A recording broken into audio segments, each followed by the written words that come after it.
میرے بھائیوں اور میری بہنوں، دیکھو سنتوں کا اور نفلی نمازوں کا ہمیں خوب اہتمام کرنا چاہیے، کیونکہ یہ قیامت میں کام آئیں گی۔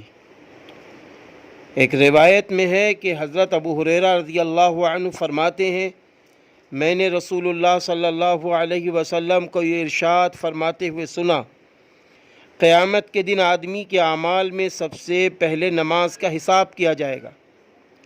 اگر نماز اچھی ہوئی تو وہ شخص کامیاب اور بامراد ہوگا، اور اگر نماز خراب ہوئی تو وہ ناکام و نامراد ہوگا۔ اگر فرض نماز میں کچھ کمی ہوئی تو اللہ تعالیٰ ارشاد فرمائیں گے، دیکھو کیا میرے بندے کے پاس کچھ نفلیں بھی ہیں جن سے فرضوں کی کمی پوری کر دی جائے۔ اگر نفلیں ہوں گی تو اللہ تعالیٰ ان سے فرضوں کی کمی پوری فرما دیں گے۔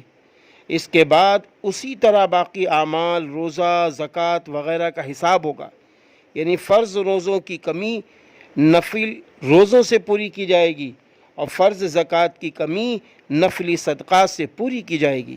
یہ ترمذی شریف کی روایت ہے۔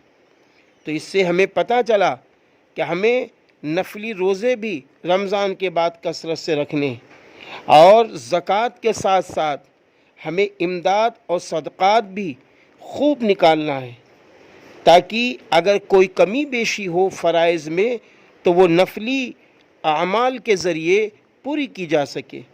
اور نفلی نمازوں کا خوب اہتمام کیجیے۔ رمضان المبارک کا موقع بہت اچھا سنہرا موقع ہے۔